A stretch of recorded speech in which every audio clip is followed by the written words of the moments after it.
Hello dear students, welcome to the mission development academy. Mission development academy के इस target batch में आप सभी बच्चों का स्वागत है। और जैसा कि आप सभी बच्चे जानते हैं कि हम तैयारी कर रहे हैं क्लास 9th सैनिक school, military school, Navodaya school या फिर किसी भी तरीके की कॉम्पिटिटिव एग्जाम की।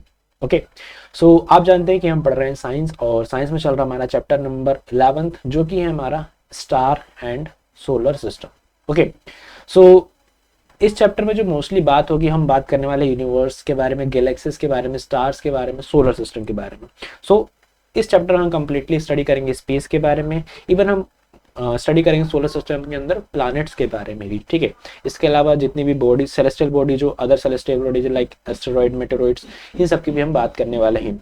ठीक है, जैसा कि आप जानते हैं कि हम फॉलो कर रहे हैं सैनिक स्कूल का सिलेबस, और उसके अकॉर्डिंग अब हम तक कंप्लीट कर चुके हैं हमारे 10 chapter, first, second, third, fourth, fifth, six, seventh, eighth, 9th and 10th। और लास्ट का जो चैप्टर होने वाला है, आपको पता है, स्टार एंड सोलर सिस्टम होने वाला है। ओके, तो फॉसिल फ्यूल कंप्लीट हो चुका है, combustion function, combustion and flame complete हो चुका है, cell structure function, reproduction complete हो चुका है, force reaction, sound, reflection, metal, synthetic fibres, chemical effects, ये सारे चैप्टर हम कंप्लीट कर चुके हैं। और आज का जो लेक्चर होगा, इसमें हम कंप्लीट कर देंगे स्टार्स एंड सोलर सिस्टम को। ओके, बात करें लर्निंग की, तो मैं आपको ऑलरेडी बता चुका हूँ कि हम पढ़ने वाले यूनिवर्स के बारे में, गैलेक्सीज के बारे में, स्टार्स के बारे में और सोलर सिस्टम के बारे में। ठीक है, सो चलिए स्टार्ट करते हैं। सबसे पहले बात करते हैं यूनिवर्स के बारे में कि यूनिवर्स क्या है।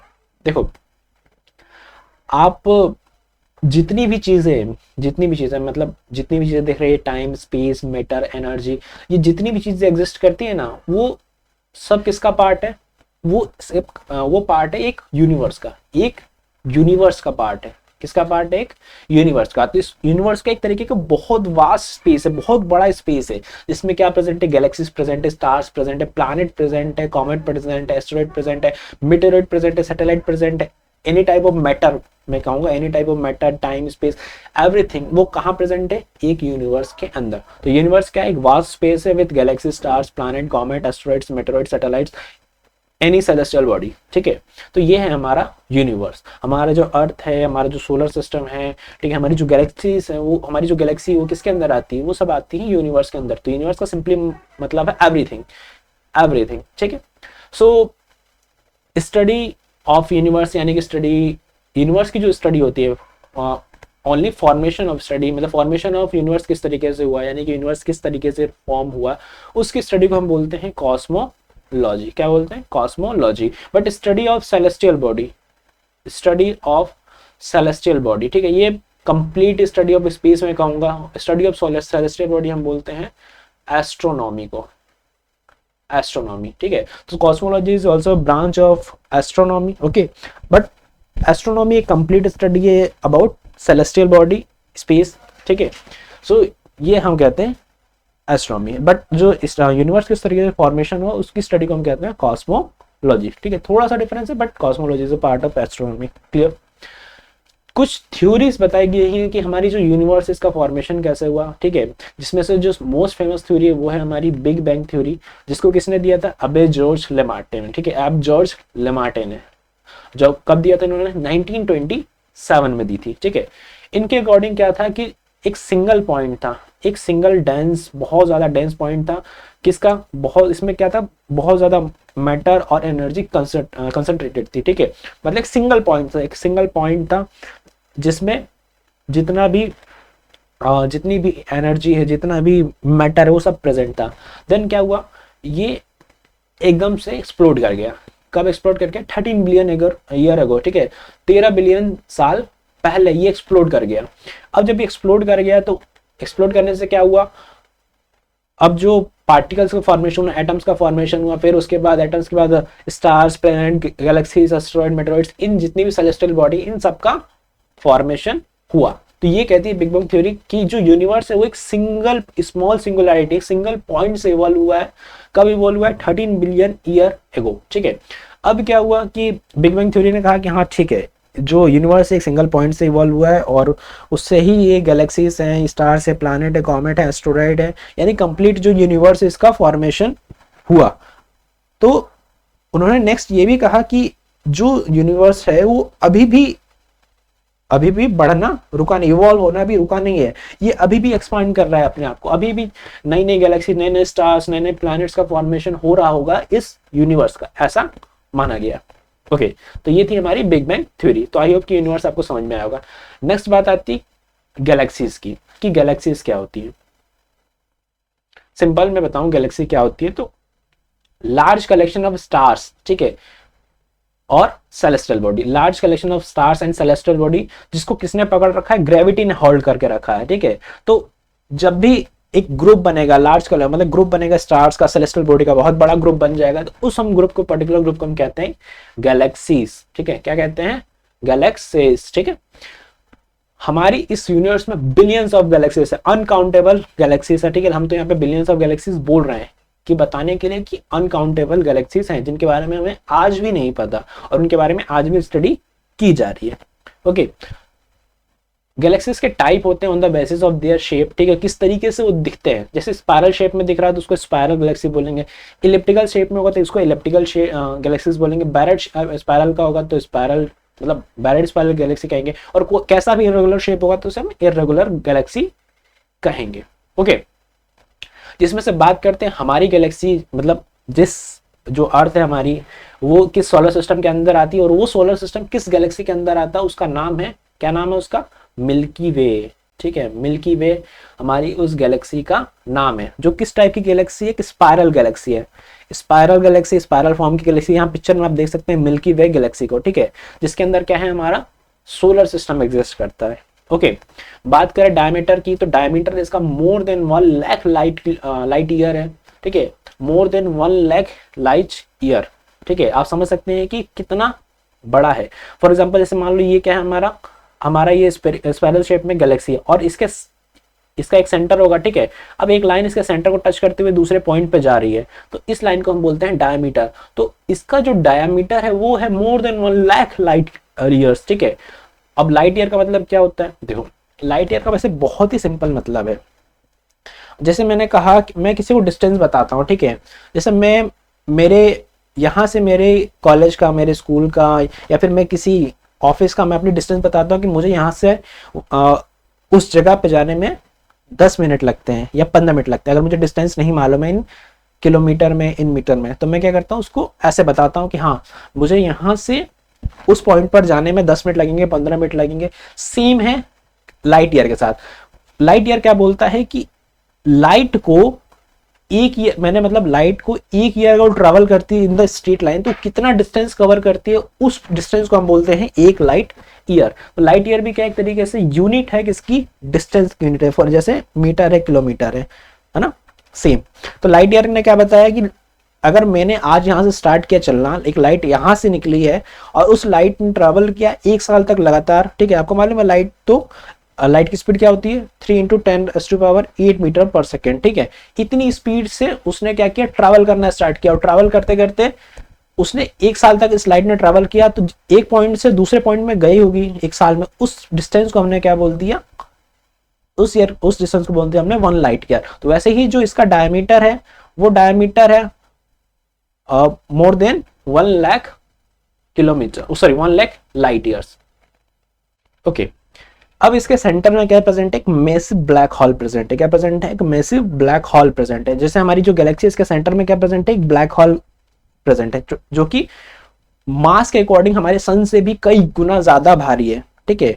मास के अकॉर्डिंग, मास में मतलब उसके जो मैं कहूँ मास जो है एक्चुअल में उसका जो मैटर कंटेंट है उसके अकॉर्डिंग वो उसमें सन के मास से भी कई गुना ज्यादा बड़ा है मैसिव ब्लैक होल, ठीक है।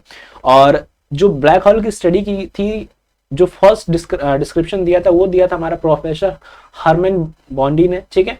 इन्होंने फर्स्टली हमें बताया था ब्लैक होल के बारे में, जिसको फर्दर स्टडी किया गया था किसके द्वारा, सुब्रमण्यम चंद्रशेखर के द्वारा। सुब्रमण्यम चंद्रशेखर के द्वारा इन्होंने इसके बारे में डिटेल्ड रिसर्च की और हमें बताया कि ब्लैक होल क्या होता है, ठीक है, जिसके लिए इनको क्या मिला, नोबेल प्राइज में मिला है। क्या मिला है, नोबेल प्राइज भी मिला है। ओके, तो ये हो गई हमारी मिल्की वे गैलेक्सी, ठीक है।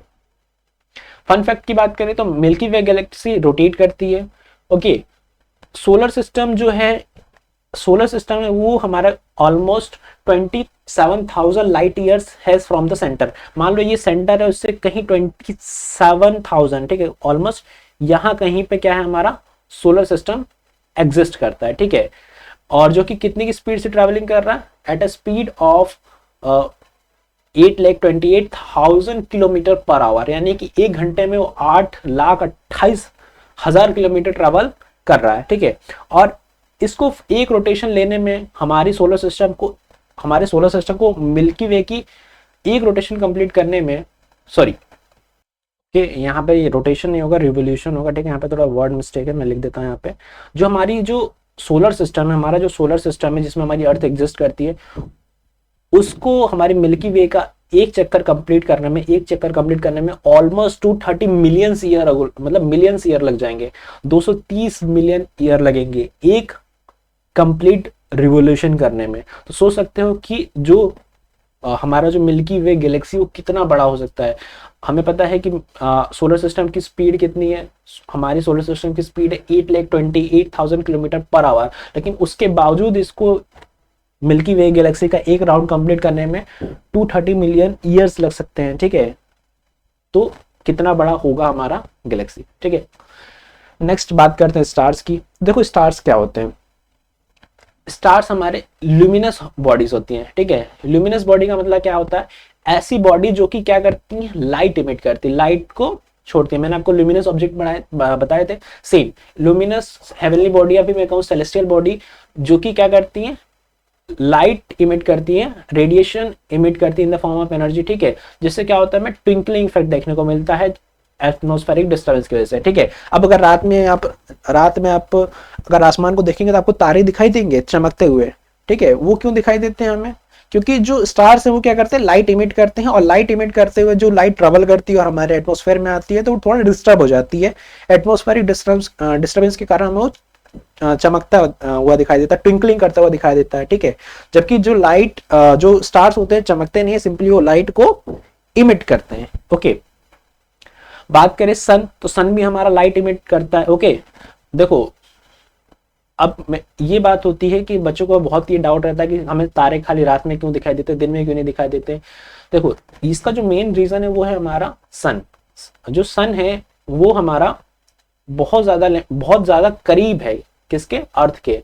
तो वो जो लाइट इमिट करता है, वो लाइट जो है अदर्स जो स्टार्स उनकी लाइट को दबा देता है, जिससे हमें वो दिन में दिखाई नहीं देते। तो दिन में हमें एक ही स्टार दिखाई देता है जो कि है सन।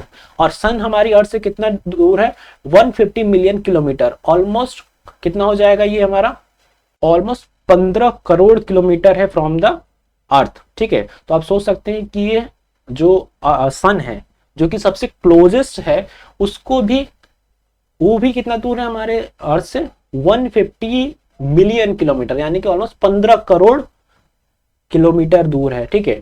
और इस डिस्टेंस को कवर करने को, इस डिस्टेंस को हम बोलते हैं 8 लाइट मिनट। ये डिस्टेंस कितने इक्वल है, 8 लाइट मिनट। यानी कि अगर हमने लाइट को सन से इमिट करवाया और उस लाइट को अर्थ पे पहुंचने में कितना लगता है, ऑलमोस्ट 8.5 मिनट लगता है, यानी कि ऑलमोस्ट 8 मिनट हम बोल देते हैं। तो अर्थ से सन की डिस्टेंस कितनी, 8 लाइट मिनट, ठीक है। यानी कि लाइट को अर्थ पे पहुंचने में कितना टाइम लगेगा, 8 मिनट लगेगा, ठीक है। जो सेकंड हमारा नियरेस्ट स्टार है उसका नाम है अल्फा सेंचुरी, जो कि ऑलमोस्ट 4.3 लाइट ईयर्स दूर है, ठीक है। 4.3 लाइट ईयर्स दूर है। तो आप सोच सकते हैं कि एक जो स्टार है वो 150 मिलियन किलोमीटर दूर है, सेकंड हमारा 4.3 लाइट ईयर ही दूर है, ठीक है। ऑलमोस्ट कितनी बड़ी डिस्टेंस है, तो इसको आप तो बोल ही नहीं सकते कि कितनी डिस्टेंस है, कितने जीरो लगा रहे हैं इसके बारे में। तो वैसे ही जो दूसरे स्टार्स है हमारी अर्थ से बहुत ज्यादा दूर दूर है, जिसके कारण वो हमें बहुत छोटे छोटे दिखाई देते हैं। नहीं तो जो स्टार्स होते हैं वो सन से भी बड़े होते हैं, ठीक है, हो सकते हैं, ओके। हमें एक पोल स्टार दिखाई देता है जिसकी जो पोजीशन होती है वो हमेशा फिक्स रहती है, यानी कि जो पोल स्टार होता है उसकी जो पोजीशन होती है हमेशा सेम रहती है। अगर हम देखेंगे रात के समय तारों को, तो हमें दिखेगा कि जो तारे हैं क्या कर रहे हैं, मूव कर रहे हैं, बट एक्चुअल में हमारी अर्थ भी रोटेट कर रही है, तो हमें वो मूवमेंट शो दिखाई देता है। बट हमारी अर्थ रोटेट कर रही है, आपको मालूम है ये चीज है, तो उसके कारण क्या होता है, हमें जो स्टार्स है वो मूव करते हुए दिखाई देते हैं, और स्टार्स अपने आप में मूव करते हैं, बट दोनों चीजों की वजह से हमें क्या दिखाई देता है, मूवमेंट दिखाई देता है। बट हमें एक स्टार की जो पोजीशन है वो हमेशा कैसी दिखाई देती है, फिक्स दिखाई देती है। और उस स्टार को हमने नाम दिया है पोल स्टार। क्या नाम दिया है, पोल स्टार। क्यों, क्योंकि वो अर्थ के एक्सिस के ऊपर, जैसे मान लो ये हमारी अर्थ है और ये उसका एक्सिस है, तो वो जो स्टार होता है यहाँ कहीं होता है, ठीक है, यहाँ कहीं पोल पे होता है, जिसके कारण हमारी जो अर्थ रोटेट भी करती है, अगर हमारी अर्थ इस तरीके से रोटेट भी कर रही है तो उसकी जो पोजीशन होती है, उस स्टार की पोजीशन होती है हमेशा फिक्स होती है, और उस स्टार को हमने नाम दिया है pole star. Okay, pole star. अब जो जो चीजें हैं, हमें जो कलर है, हमें अलग अलग कलर दिखाई देते हैं, जैसे हमें ब्लू दिखाई देता है, रेड दिखाई देता है, ये क्या बताता है, जो कलर से हमें टेम्परेचर को बताते हैं, टेम्परेचर को बताते हैं। जैसे ब्लू कलर का स्टार है, ब्लू कलर का स्टार है, मतलब क्या है कि उसका जो टेम्परेचर है बहुत ज्यादा हाई है, और अगर रेड कलर का स्टार है उसका जो टेम्परेचर है बहुत ज्यादा लो है, ठीक है। तो आप कहेंगे ये कैसी बात हुई, रेड जनरली जो होता है, जब कोई चीजें ज्यादा गर्म होती है तो हमें रेड दिखाई देती है, बट यहाँ तो आपने उल्टा बताया कि रेड का मतलब तो लो टेम्परेचर है, ब्लू का मतलब ज्यादा टेम्परेचर, हाई टेम्परेचर है। तो यहाँ आपको डाउट क्रिएट करने की जरूरत नहीं है। देखो जनरली हम जो चीजों को हीट करते हैं वो बहुत कम टेम्परेचर पे हीट करते हैं, ठीक है। और जब अगर मान लो मैं आपको कोई ऑब्जेक्ट देता हूँ, उसको आपको हीट करने को बोलता हूँ, तो सबसे पहले क्या होगा, वो रेड हो जाएगा, तो आपको पता चलेगा कि हाँ ये चीजें गर्म हो गई। बट आपने उसको और हीट किया तो फिर अपना वो कलर चेंज करेगा, फिर वो व्हाइट हो जाएगा। फिर उसको आपने और ज्यादा हीट किया, और ज्यादा हीट करोगे तो ब्लू हो जाएगा, ठीक है। बट ये चीजें इतना हम टेम्परेचर लेके नहीं जाते, इसलिए हमें पता नहीं, हम सिंपली मानते हैं कि रेड का मतलब क्या होता है, हाई टेम्परेचर होता है। बट रेड का मतलब हाई टेम्परेचर नहीं होता, रेड का मतलब एज कंपेयर टू स्टार्स में बात करें तो रेड का मतलब होता है लो टेम्परेचर, ब्लू का मतलब होता है हाई टेम्परेचर, ठीक है। तो ये स्टार्स के बारे में बात हो गई।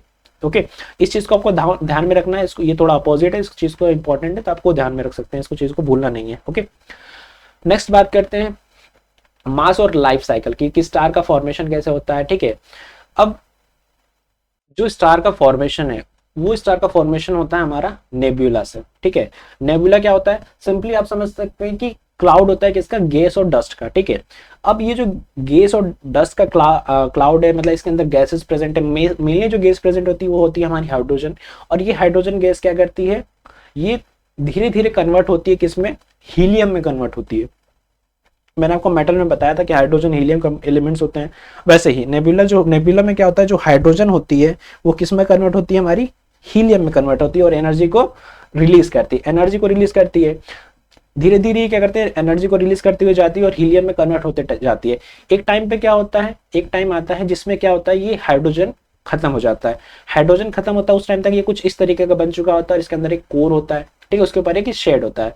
अब ये शेड क्या करता है, ये जो शेड होता है, अब देखो इस तरीके का ये रेड कलर का जाइंट बन जाता है, ठीक है, रेड कलर का बहुत बड़ा गोला बन जाता है। क्यों, क्योंकि धीरे धीरे एनर्जी रिलीज करते हुए बहुत बड़ा गोला बन गया, रेड जाइंट बन जाएगा या फिर रेड सुपर जाइंट बन जाएगा।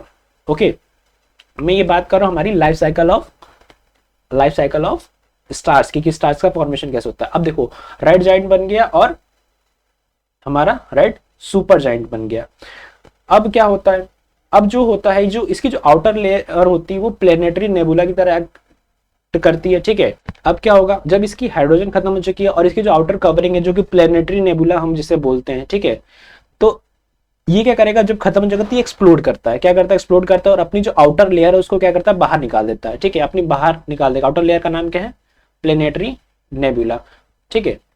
अब इसके अंदर जो कोर होता है, वो जो कोर होता है वो कन्वर्ट हो जाता है किसमें, व्हाइट डॉर्फ में, ठीक है, यानी श्रिंक हो जाएगा और क्या बना लेगा, डॉर्फ का फॉर्मेशन कर लेगा, ठीक है। डॉर्फ का मतलब आपको पता है ना, छोटे हाइट के लोगों को हम क्या बोलते हैं, सिंपली डॉर्फ बोलते हैं, ठीक है। तो वो क्या करेगा, डॉर्फ का फॉर्मेशन कर लेगा, तो व्हाइट डॉर्फ बन जाएगा। जैसे हमारा एग्जांपल में बताऊं, सन जो है हमारा एक व्हाइट डॉर्फ है। क्यों, सन जो है हमारा एक छोटा स्टार है, ठीक है, उतना बड़ा स्टार नहीं है, ठीक है, मैसिव स्टार नहीं है, छोटा स्टार है। ओके, अब रेड जाइंट से क्या बन गया, रेड जाइंट से हमारा बना व्हाइट डॉर्फ, फॉर एग्जांपल सन बन गया हमारा। बट रेड जो सुपर जाइंट्स होते हैं इनमें क्या होता है, एक्सप्लोजन होता है, ठीक है। और जब एक्सप्लोजन होगा तो कैसे स्टार्स का फॉर्मेशन होगा, न्यूट्रॉन स्टार का फॉर्मेशन होगा या फिर ब्लैक होल का फॉर्मेशन होगा। ओके, तो सुपरनोवा क्या है हमारा, तो सुपरनोवा एक तरीके का बहुत बड़ा एक्सप्लोजन है, ठीक है। जब कब होता है, जब हमारा जो स्टार होता है वो जो नेबुला था, जो हमारा रेड जाइंट बना, इसका डेथ होने वाली होती है, ठीक है। तो वो क्या होता है, एक्सप्लोजन होता है, और एक्सप्लोजन होने से क्या होता है, वो कन्वर्ट होते हैं न्यूट्रॉन स्टार में या फिर ब्लैक होल में। अब ये डिपेंड करता है कि वो न्यूट्रॉन स्टार में कन्वर्ट होगा, ब्लैक होल पे कन्वर्ट होगा, वो डिपेंड करता है उनके मास पे, उस स्टार के मास पे। अगर उसका मास ऑलमोस्ट 1 to 3 टाइम्स हुआ सन के, नॉर्मल जो हमारा सन है उसके मास के अगर 1.5-2 गुना हुआ, तो वो जो कन्वर्ट हो जाएगा हमारा न्यूट्रॉन स्टार का। अगर उससे ज्यादा बड़ा हुआ, यानी ऑलमोस्ट 3-4 टाइम्स हुआ हमारे सन के मास से, ठीक है, तो वो कन्वर्ट हो जाएगा हमारा ब्लैक होल में, ठीक है। तो ये सिंपल है लाइफ साइकिल ऑफ स्टार्स की। इस तरीके से स्टार्स का फॉर्मेशन होता है। एवरेज स्टार, जैसे कि मैं सन की बात करें तो व्हाइट डॉर्फ बोलते हैं, ठीक है, जो कि सिंपल रेड जाइंट के कोर से बने होते हैं, और जो न्यूट्रॉन स्टार होते हैं, ब्लैक स्टार होती है, रेड सुपर जाइंट से बने होते हैं, ठीक है। इन सब में टोटल 7 स्टेजेस आती हैं, ठीक है, जिसमें ये गैस क्लाउड से स्टार रेमिनेंट बन जाते हैं, ठीक है। रेमिनेंट का मतलब होता है स्टार्स का बचा हुआ पार्ट, ठीक है, बचा हुआ जो कोर होता है ना, उसका फॉर्मेशन होता है, ठीक है। तो जो गैस होते हैं लास्ट में जाके क्या बचता है, स्टार के कुछ कोर जो होता है वो बच जाता है, बाकी स्टार्स हमारा डेथ हो जाती है। तो ये हो गई हमारी proper life cycle of stars के बारे में। फन फैक्ट की बात करें तो मैं आपको पहले ही चीजें बता चुका हूं कि एवरेज डिस्टेंस अर्थ से सन की वो है हमारी 1 एस्ट्रोनॉमिकल यूनिट, ठीक है, 1 AU। अब जैसे हमने लाइट ईयर बताया, वैसे ही हम 1 एस्ट्रोनॉमिकल यूनिट्स को बता रहे हैं, ओके। तो 1 एस्ट्रोनॉमिकल यूनिट क्या है, ये डिस्टेंस बिटवीन हमारे अर्थ एंड सन की ऑलमोस्ट कितना है, ये 1.49 इंटू 10⁸ किलोमीटर, ठीक है। ये हमारी डिस्टेंस है, कहां से लेकर कहां तक, अर्थ से लेकर सन को, और इसको हमने क्या नाम दिया है, एस्ट्रोनॉमिकल यूनिट। यानी कि अगर मैं कहूं कि अर्थ से हमारी धरती की दूरी कितनी है, आप कहेंगे 1 एस्ट्रोनॉमिकल यूनिट, जो कि किसके बराबर होता है, ऑलमोस्ट 15 करोड़ किलोमीटर के बराबर होता है, ठीक है। तो ये हो गया हमारा एस्ट्रोनॉमिकल यूनिट। अब लाइट ईयर के बारे में आपको पहले ही बता चुके हैं, लाइट एक साल में कितनी डिस्टेंस कवर करेगी, कितने डिस्टेंस को ट्रेवल करेगी, उस डिस्टेंस को हम बोलते हैं लाइट ईयर, जो कि ऑलमोस्ट बराबर होता है 9.4606 इंटू 10⁻12 किलोमीटर के बराबर, ओके। तो ये हो गया हमारा लाइट ईयर, ओके। नेक्स्ट बात आती है कॉन्स्टलेशन की। अब हमें स्टार्स के बारे में पता चल गया। अब हमने क्या किया, नाइट की स्काई में एक स्टार के पैटर्न को समझा, ठीक है, स्टार के पैटर्न को समझा, ठीक है। उस स्टार पैटर्न को हमने क्या बोला है, उस स्टार के पैटर्न को हम बोलते हैं कॉन्स्टलेशन, ठीक है। अब इसका मतलब क्या है, देखो, अरे अब हमने क्या किया, स्टार्स को देखा और स्टार्स का एक पैटर्न बनते हुए दिख रहा है। फॉर एग्जांपल यहाँ पे आप उर्सा मेजर को देख सकते हैं, उर्सा माइनर को देख सकते हैं, ठीक है। यहाँ पे क्या हो रहा है, सिंपली स्टार्स का एक पैटर्न दिख रहा है, जैसे कि ऐसा लग रहा है कि जो स्टार्स एक लाइन में अरेंज है, कुछ एक तरीके से एक लाइन का फॉर्मेशन कर रहे हैं, ठीक है। तो ये जो पैटर्न होता है, ये क्या होता है, इस पैटर्न को हम बोलते हैं कॉन्स्टलेशन। बट एक्चुअल में हमें ऐसा दिखता है कि वो क्या है, एक लाइन में खड़े हैं, बट एक्चुअली में वो एक दूसरे से बहुत ज्यादा दूर होते हैं, ठीक है, बहुत ज्यादा दूर होते हैं, ठीक है, एक लाइन में नहीं हो सकते। हमें बस ऐसा लगता है कि वो एक लाइन में, ठीक है। ये बात आपको ध्यान में रखनी है। ये स्टार्स हमेशा एक लाइन पैटर्न फॉर्म करते हैं, बट हमें देखने में ऐसा लगता है कि पैटर्न होता है, बट वो एक्चुअली एक लाइन में नहीं होते हैं, ठीक है, एक लाइन में नहीं होते, ओके। टोटल 88 कॉन्स्टलेशन है जिसको क्लासिफाई किया है किसने, इंटरनेशनल एस्ट्रोनॉमिकल यूनिट ने। हमें पता चला है कि टोटल 88 कॉन्स्टलेशन है। अगर इसके अलावा भी कुछ कॉन्स्टलेशन हो तो ये इंटरनेशनल एस्ट्रोनॉमिकल यूनिट हमें फर्दर बता देगी डिटेल, ठीक है। तो इन्होंने जो कहा है हम उसे मान के चलते हैं कि 88 टोटल कॉन्स्टलेशन है, जिसमें से हमारा एक मेजर कॉन्स्टलेशन है जिसका नाम है उर्सा मेजर, या कहूं मैं सप्तऋषि, ठीक है। ये अर्थ कॉन्स्टलेशन विथ बिग डिपर, ठीक है। इसके अंदर कितने स्टार आते हैं, 7 ब्राइट स्टार आते हैं, ठीक है। इसका दूसरा नाम क्या है, बिग डिपर नाम है, ठीक है। और ये बहुत बड़ा कॉन्स्टलेशन है, ठीक है। कुछ स्पून जैसा दिख रहा है नहीं आपको, स्पून जैसा, इस फॉर्म में होता है उर्सा मेजर। ये हमारे उर्सा मेजर है।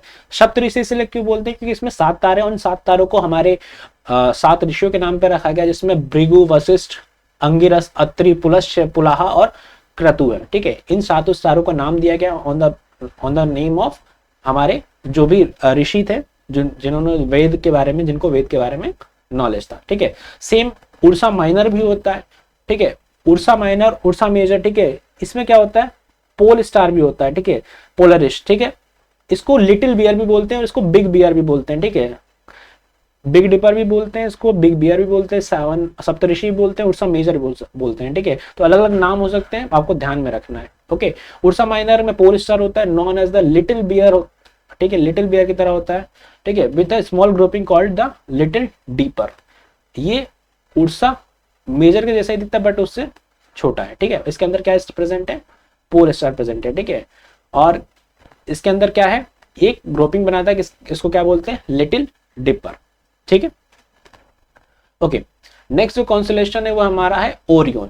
क्या है, ओरियन। ये क्या एक हंटर है। ओरियन का मतलब क्या होता है, एक हंटर। ग्रीक माइथोलॉजी में इसका आपको डिटेल में पता चलेगा, जिसके अंदर क्या है, टोटल 81 स्टार्स होते हैं। ओरियन के अंदर टोटल कितने होते हैं, 81 स्टार्स होते हैं, बट हमें कितने दिखाई देते हैं, ओनली 8 to 10 दिखाई देते हैं, ठीक है। हमें सारे 88 स्टार्स हमें नहीं दिखाई देते हैं एक साथ में, बट होते हैं, ठीक है, इस पैटर्न में, और हमें टोटल 10 स्टार्स ही दिखते हैं। फॉर एग्जाम्पल आप इस पिक्चर में देख सकते हैं, हमें स्टार्स दिखाई दे रहे हैं, ठीक है। ये क्या है, ओरियन है। क्या है, ओरियन, ठीक है। और इसके जो कमर पे आपको तीन जो स्टार्स एक लाइन में दिखाई देंगे, और ये क्या बनाते हैं, ओरियन मतलब हंटर बेल्ट बनाते हैं। क्या बनाते हैं, हंटर बेल्ट। यहाँ आप देख पा रहे हैं ये जो तीन स्टार एक लाइन में, और जब क्या बनाते हैं, हंटर बेल्ट का फॉर्मेशन करते हैं। और 4 स्टार्स रहते हैं वो क्वाड्रिलेटरल में के फॉर्म में होते हैं। जैसे ये क्वाड्रिलेटरल का फॉर्मेशन कर रहे हैं ना, तो ये क्वाड्रिलेटरल का फॉर्मेशन करते हैं। अब हमारा जो साइरस है, सीरियस है, ठीक है, ये क्या हमारा ब्राइटेस्ट स्टार है। अब हमारी, अगर मैं कहूँ कि हमारी स्पेस हमारे सोलर सिस्टम में कहूँ या फिर हमारी गैलेक्सी में कहूँ, सबसे जो ब्राइटेस्ट स्टार है वो क्या है, सीरियस है, ठीक है, सीरियस है। उसका वो हम इसकी हेल्प से पहचान सकते हैं, इसकी हेल्प से हम उसे ढूंढ सकते हैं। क्यों, क्योंकि वो ओरियन के पास है। फॉर एग्जांपल जैसे इनकी बेल्ट आप सीधे देखेंगे तो आपको कौन सा स्टार दिखाई देगा, सीरियस स्टार दिखाई देगा, ठीक है, सीरियस स्टार दिखाई देगा। तो इसकी हेल्प से हम क्या कर सकते हैं, हमारे सबसे ब्राइटेस्ट स्टार को ढूंढ सकते हैं। वैसे ही हम उर्सा मेजर की हेल्प से क्या कर सकते हैं, उर्सा मेजर की हेल्प से हम हमारा जो पोल स्टार है उसको ढूंढ सकते हैं। जैसे मान लो हमारा जो क्रतुपुलाह की लाइन है, इससे हम सेम डिस्टेंस को 5 बार रखें, 1 2 3 4 एंड 5, जो पांचवा जो स्टार्स होगा वहां पे, उस जगह पे, वहां पे हमारा क्या प्रेजेंट होगा, हमारा पोल स्टार प्रेजेंट होगा, ठीक है। तो उर्सा मेजर की हेल्प से हम पोल स्टार को भी ढूंढ सकते हैं। ओरियन की हेल्प से हम ब्राइटेस्ट स्टार को ढूंढ सकते हैं जिसका नाम सीरियस है, ठीक है। ओके, नेक्स्ट जो कॉन्स्टेलेशन है वो हमारा कैसियोपेया है, ठीक है। ये या तो डब्ल्यू के शेप में दिखता है या फिर हमारे एम के शेप में दिखता है। ये हमारा नॉर्दर्न हेमिस्फीयर में होता है, नॉर्दर्न कॉन्स्टेलेशन होता है, और ये हमें कब दिखाई देता है, विंटर्स में दिखाई देता है। और किसके जैसा दिखाई देता है, डब्ल्यू और एम के जैसा दिखाई देता है। ये आप देख सकते हैं कि डब्ल्यू जैसा दिखाई दे रहा है, या फिर उसको आप उल्टा करके देखेंगे तो ये एम की तरह आपको दिखाई देगा। ओके, सो ये होगा हमारे कॉन्स्टेलेशन। अब जो नेक्स्ट हमारी बात होती है, अब बात आती है, वो आती है हमारे सोलर सिस्टम के बारे में। अब सोलर सिस्टम की बात करें तो आप सोलर सिस्टम के बारे में बेसिकली कुछ चीजें जानते हैं, ठीक है, बट उसको थोड़ा और डीप में समझते हैं। फर्स्ट ऑफ ऑल मतलब समझते हैं सोलर का मतलब क्या होता है। सोलर का मतलब, सोलर जो वर्ड है वो रोमन वर्ड है, जिसका जो कहां से आया है, सोल से आया है, ठीक है। और सोल का मतलब होता है सन गॉड, सूर्य भगवान, ठीक है। तो सोलर का मतलब क्या होता है, सूर्य भगवान, ठीक है। तो हमारा जो सोलर सिस्टम है किससे मिलकर बना है, सन से और सेलेस्टियल बॉडी। सेलेस्टियल बॉडी कौन कौन सी, देखो आपको पता चल कहूँ कि सेलेस्टियल बॉडी क्या है, हमारे प्लैनेट्स, हमारे कॉमेट्स, हमारे एस्टेरॉइड, मीटियोर्स, ये क्या हमारे सेलेस्टियल बॉडीज है, ठीक है। सो हमारा सोलर सिस्टम किससे मिलकर बना है, इन सभी चीजों से, और सूरज से मिलकर बना है। इसमें क्या होता है, सन के अराउंड जितनी भी सेलेस्टियल बॉडी है वो क्या करती है, वो रिवॉल्व करती है due to its gravitational attraction. Gravitational force, gravitation हम फोर्थ चैप्टर में पढ़ चुके। ग्रेविटेशन क्या होता है, जब दो ऑब्जेक्ट के पास मास होता है तो वो एक दूसरे पे क्या लगाते हैं, अट्रैक्शन फोर्स लगाते हैं। उस अट्रैक्शन फोर्स का जो नाम होता है वो होता है ग्रेविटेशनल फोर्स, ठीक है। ये चीजें हमें पता है, जिसका मास ज्यादा होगा वो ज्यादा ग्रेविटेशनल फोर्स लगाता है। हमें पता है कि जो अर्थ के कंपेयर में जो सूर्य है वो बहुत बड़ा है, सन जो है बहुत बड़ा है, इसलिए जो सन का जो ग्रेविटेशनल फोर्स होता है वो ज्यादा होता है एज कंपेयर टू अर्थ, ठीक है। इसलिए अर्थ जो है सूर्य का चक्कर लगाता है, सूर्य अर्थ का चक्कर नहीं लगाती ना, ठीक है, सूर्य अर्थ का चक्कर नहीं लगाता। ओके, हमारा जो सोलर सिस्टम है located spiral shaped milky Way Galaxy में, ठीक है। इसका जो फॉर्मेशन हुआ था हमारे सोलर सिस्टम का वो हुआ था ऑलमोस्ट 4.5 बिलियन ईयर अगो, और जो यूनिवर्स का फॉर्मेशन हुआ था वो ऑलमोस्ट 13.8 या 14 बिलियन ईयर अगो हुआ था। ओके, तो ये सोलर सिस्टम की बात हो गई। अब नेक्स्ट बात आती है प्लैनेट्स की। तो हमारे जो सोलर सिस्टम में है टोटल 8 प्लैनेट है। टोटल कितने प्लैनेट है, 8 प्लैनेट है, जो कि किसके अराउंड चक्कर लगाते हैं, सन के अराउंड। किस फॉर्म में, इलिप्टिकल फॉर्म में, कुछ इस तरीके के फॉर्म में हमारे जो प्लैनेट्स है वो रोटेशन रिवोल्यूशन करते हैं सन के। ओके, पहले जो था टोटल हमारे जो प्लेनेट का नंबर था वो 9 था, जिसमें हम किसको इंक्लूड करते थे, प्लूटो को, बट प्लूटो को रिक्लासिफाई करके एक डॉर्फ प्लैनेट की तरह कैटेगरी में डाल दिया गया। ठीक है, ये कंप्लीट प्लैनेट नहीं है, इसको डॉर्फ प्लैनेट बोलते हैं। इसको 2006 में डॉर्फ प्लैनेट बोला गया था इंटरनेशनल एस्ट्रोनॉमिकल यूनिट के द्वारा। ठीक है, प्लैनेट्स के पास अपनी लाइट नहीं होती, जैसे प्लैनेट जो होते हैं नॉन ल्यूमिनस ऑब्जेक्ट होते हैं, स्टार जो होते हैं ल्यूमिनस ऑब्जेक्ट होते हैं। ल्यूमिनस मतलब क्या होते हैं, वो लाइट को इमिट करते हैं, बट प्लैनेट के पास लाइट इमिट नहीं करते, ये लाइट को खाली रिफ्लेक्ट करते हैं। क्या करते हैं, रिफ्लेक्ट करते हैं। ओके, ऑर्बिट क्या है, ऑर्बिट क्या होता है, देखो ऑर्बिट वो पाथ होता है। ठीक है, एक ऑर्बिट का मतलब समझ लो, रोड रास्ता समझ लो। ठीक है, तो जो अर्थ जो भी प्लैनेट है वो किस पाथ पे, या मैं प्लैनेट के अलावा अगर मैं कहूँ कोई भी सेलेस्टियल बॉडी हो किस पाथ पे मूवमेंट करेगी, उस पाथ को हम बोलते हैं ऑर्बिट। तो फॉर एग्जांपल अगर अर्थ है और सूर्य के अराउंड चक्कर लगा रही है, तो किस पाथ को फॉलो करते हुए,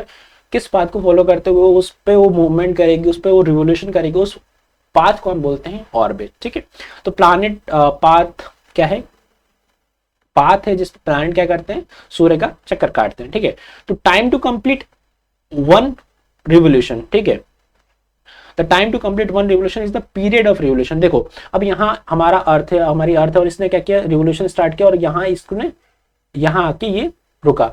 इस पीरियड को हम बोलते हैं 1 ईयर। इसको क्या बोलते हैं हम लोग, 1 ईयर बोलते हैं। ओके, तो एक ऑर्बिट को कंप्लीट करने में अर्थ को जितना भी टाइम लगता है, उस टाइम को हम बोलते हैं क्या है, 1 ईयर। ठीक है, रोटेशन, ठीक है, और इस जो ये मूवमेंट दिखाता है, हमारी अर्थ जो मूवमेंट दिखाती है, यानी कि रिवोल्यूशन करती है, इसको क्या बोलते हैं, रिवोल्यूशन बोलते हैं। क्या बोलते हैं, रिवोल्यूशन। जो अर्थ का चक्कर, अर्थ जो है सूर्य का चक्कर काटती है, इसको क्या बोलते हैं, रिवोल्यूशन बोलते हैं। अब रोटेशन भी होता है। रोटेशन क्या होता है, जो अर्थ है हमारे अपने एक्सिस पे भी रोटेट करते हैं। मान लो ये जो है एक प्लैनेट है, कोई भी प्लैनेट है, अर्थ के अलावा भी दूसरे प्लैनेट है, जैसे मान लो ये, और उनका ये एक्सिस है। ठीक है, तो इसके अराउंड भी ये क्या करेंगे, रोटेशन करते हैं, इसके अराउंड भी क्या करेंगे, रोटेशन करेंगे। ठीक है, इसके अराउंड भी रोटेशन करेगी। तो इस रोटेशन को हम बोलते हैं पीरियड ऑफ रोटेशन। और अर्थ में बताऊं तो अर्थ का जो एक पीरियड ऑफ रोटेशन होता है वो ऑलमोस्ट कितना होता है, 24 आवर्स का होता है। कितने का होता है, 24 आवर। 24 घंटे में हमारी जो अर्थ है एक रोटेशन कंप्लीट कर लेती है। ठीक है, मून्स और सैटेलाइट क्या होते हैं, अब जैसे हमारे जो प्लैनेट हैं वो किसके चक्कर लगा रहा है, सूर्य का चक्कर लगा रहा है, यानी कि प्लैनेट जो स्टार्स के चक्कर लगा रहे हैं। तो हमने क्या बोला कि प्लैनेट हो गए। ठीक है, वैसे ही हमारे जो मून से या फिर सैटेलाइट है वो किसका चक्कर लगाते हैं, वो प्लैनेट्स का चक्कर लगाते हैं। ठीक है, तो ऐसी बॉडी जो कि प्लैनेट का चक्कर लगाती है उनको क्या बोलते हैं हम लोग, सैटेलाइट्स बोलते हैं या फिर मून बोलते हैं। अगर मैं सन के रेफरेंस में बात करूं तो अर्थ जो है या फिर जितने भी प्लैनेट है उसके लिए क्या है, सैटेलाइट का है। ठीक है, और वैसे ही प्लैनेट के लिए जो मून है वो क्या है, उसका सैटेलाइट है। ठीक है, एग्जाम्पल में आपको याद रखना है, मून जो है हमारे अर्थ का नेचुरल सैटेलाइट है। क्यों, क्योंकि मून जो है वो अर्थ का चक्कर लगाता है, इसलिए उसको क्या बोलते हैं, सैटेलाइट। Okay, so clear. आगे बढ़ते हैं और सबसे पहले बात करते हैं, चलिए बात करते हैं प्लैनेट्स की। और प्लैनेट्स में आपको पता है कि जो मरकरी है जो सबसे क्लोजेस्ट है हमारे सोलर सिस्टम में, सबसे जो क्लोजेस्ट प्लैनेट है वो है हमारा मरकरी, और जो सबसे दूर है वो है हमारा नेपच्यून। ठीक है, एस्ट्रॉइड बेल्ट प्रेजेंट है हमारे सोलर सिस्टम में। ठीक है, एस्ट्रॉइड बेल्ट प्रेजेंट है। पहले आपको याद रखना है कि जैसे ही हमारा सोलर सिस्टम में हमारा सन है, सबसे फर्स्ट में हमारा मरकरी, सेकंड हमारा वीनस है, थर्ड हमारा अर्थ है, फोर्थ हमारा मार्स है, फिर इसके बीच में एक बहुत बड़ा गैप है। ठीक है, और इस गैप के बाद क्या है, हमारा जुपिटर, फिर सैटर्न, फिर यूरेनस और फिर नेपच्यून है। इस केस में आपको ध्यान रखना है कि मार्स और जुपिटर के बीच में बहुत सारे रॉकी पार्टिकल्स प्रेजेंट है, बहुत सारे रॉकी पार्टिकल्स की एक बेल्ट प्रेजेंट है। ठीक है, एक बेल्ट प्रेजेंट है जो कि आप इस पिक्चर में आप देख पाएंगे। ठीक है, ये हमारा क्या है, मार्स है, और ये हमारा जुपिटर। इनके बीच में देखोगे तो आपको ये रॉकी पार्टिकल्स के क्या दिख रहे हैं, एक बेल्ट दिख रही है, एक प्रॉपर ऑर्बिट जैसा दिख रहा है। ठीक है, ये क्या है, इसको हम बोलते हैं एस्ट्रॉइड बेल्ट, जो कि किसके बीच में प्रेजेंट है, मार्स और जुपिटर, जो कि क्या करती है, प्लैनेट्स को सेपरेट करती है, दो कैटेगरी में क्लासिफाई कर देती है प्लैनेट को। ठीक है, सेपरेट कर देती है। फर्स्ट जो टाइप है प्लैनेट का वो है हमारा टेरेस्ट्रियल, और सेकंड है हमारा जेवलियन। ठीक है, टेरेस्ट्रियल प्लैनेट का मतलब क्या है, ऐसे प्लैनेट जो कि रॉकी हैं, और ठीक है, पथरीले हैं, थिन है, उनका जो एटमॉस्फेयर है वो थिन है, और उनके पास बहुत कम सैटेलाइट या फिर बहुत कम मून है। ठीक है, नेचुरल मून की बात कर रहा हूं। ओके, ध्यान रखिएगा। तो टेरेस्ट्रियल प्लैनेट वो प्लैनेट है जो कि रॉकी है, पथरीले हैं, और उनके पास जो एटमॉस्फेयर है वो बहुत ज्यादा पतला है। For example Mercury, planet, Venus, Earth और मार्स, ये हमारे चार जो है टेरेस्ट्रियल है। जेवलिन प्लैनेट का मतलब होता है गैसियस जेट। ये प्लैनेट है जो बहुत बड़े हैं और किस चीज के मिलके बने, गैसेस से मिलके बने हैं, ठीक है। और इनके पास क्या रिंग प्रेजेंट है बहुत सारे मून की, ठीक है, इनके पास रिंग प्रेजेंट हो सकता है और इनके पास बहुत ज्यादा मून्स है, बहुत ज्यादा मून्स है, ठीक है। For example Jupiter, Saturn, Uranus, Neptune, ये सब कैसे प्लैनेट है, जेवलिन प्लैनेट। क्यों? क्योंकि ये किसके बने, किससे बने, गैस से बन के, गैस से बने, ठीक है। और इससे पहले जो थे वो कैसे थे, टेरेस्ट्रियल प्लैनेट है, ठीक है, जो कि रॉकी मतलब पथरीले है, ओके। तो ये दो कैटेगरी हो गए और इन दो कैटेगरी को क्लासिफाई कौन करता है, एस्टेरॉयड बेल्ट इन दोनों को सेपरेट करता है कि इस अंदर जो होंगे जेवलिन बेल्ट के अंदर जो प्लैनेट प्रेजेंट है वो हमारे टेरेस्ट्रियल प्लैनेट है और उसके बाहर जो प्लैनेट प्रेजेंट है हमारे जेवलिन प्लैनेट यानी कि जो गैस से मिलके बने हैं, ठीक है। तो आई होप कि जो एस्टेरॉयड बेल्ट है वो आपको समझ में आया होगा। एस्टेरॉयड की बात करेंगे बाद में, बट ये बेल्ट का मतलब क्या है, इस बेल्ट में एस्टेरॉइड्स प्रेजेंट है, बहुत ज्यादा एस्टेरॉयड प्रेजेंट है और इन दोनों, इन सब ने मिलकर क्या बना रखा है, प्रॉपर सेपरेशन लाइन बना रखी है between terrestrial planets and javelin planets के बीच में, ओके। अब बात आती है हमारे सन की, ठीक है। सन आपको क्या पता है कि हमारा क्या है, स्टार है। स्टार क्या होते हैं, सेल्फ लुमिनेटिंग बॉडी, ठीक है, सेल्फ हेवनली, सेल्फ मैं कहूंगा ल्यूमिनस ऑब्जेक्ट, ओके। तो स्टार क्या, सॉरी सन क्या हमारा एक सेल्फ ल्यूमिनस ऑब्जेक्ट है, ठीक है, जो कि क्या करता है, लाइट को इमिट करता है। हमारे सोलर सिस्टम में एक ही स्टार प्रेजेंट है और उस स्टार, वो कौन सा स्टार है, हमारा सन, ठीक है। Only stars in our solar system is sun और यही पावर हाउस है हमारी सोलर सिस्टम में। मेन जो सोर्स है एनर्जी का, हीट का, लाइट का फॉर ऑल द प्लैनेट्स, वो कौन है, वो हमारा सन है, ओके। अगर मैं बात करूं अकॉर्डिंग टू मास, ठीक है, मास में बात करूं तो 99.8% जो पार्ट है वो किसका बना, वो किस कवर कौन करता है, वो कवर करता है हमारा सन। ऑलमोस्ट 99.8% जो मास है वो किसके पास प्रेजेंट है, सन के पास प्रेजेंट है। और बचा हुआ 0.8% जो मास है वो अदर बॉडीज के पास, यानी प्लैनेट्स के पास, एस्टेरॉयड के पास, इन सब के पास प्रेजेंट है, ठीक है। तो हमारे सोलर सिस्टम का जो मेन मास है वो किसके पास प्रेजेंट है, सन के पास प्रेजेंट है। कंपोजिशन की बात करूं, यानी कि जो सन है वो किस चीज से मिलकर बना है, तो इसके अंदर 73% हाइड्रोजन है, अभी 25% हीलियम है और बाकी कुछ परसेंट अदर मेटल्स हैं, ठीक है। ये सेल्फ ल्यूमिनस है, यानी कि अपनी लाइट खुद प्रोवाइड करता है, इसको किसी दूसरे की लाइट को रिफ्लेक्ट नहीं करता। ये आपको पता है कि स्टार क्या करते हैं, स्टार क्या होते हैं, ल्यूमिनस ऑब्जेक्ट होते हैं जो कि लाइट को इमिट करते हैं। डिस्टेंस फ्रॉम द अर्थ बताऊं तो ऑलमोस्ट 150 मिलियन किलोमीटर, यानी कि 1.49 into 10⁸ किलोमीटर, जिसको जो किसके बराबर है, 1 एस्ट्रोनॉमिकल यूनिट के बराबर। ध्यान रखिएगा ये डिस्टेंस है from the earth, okay.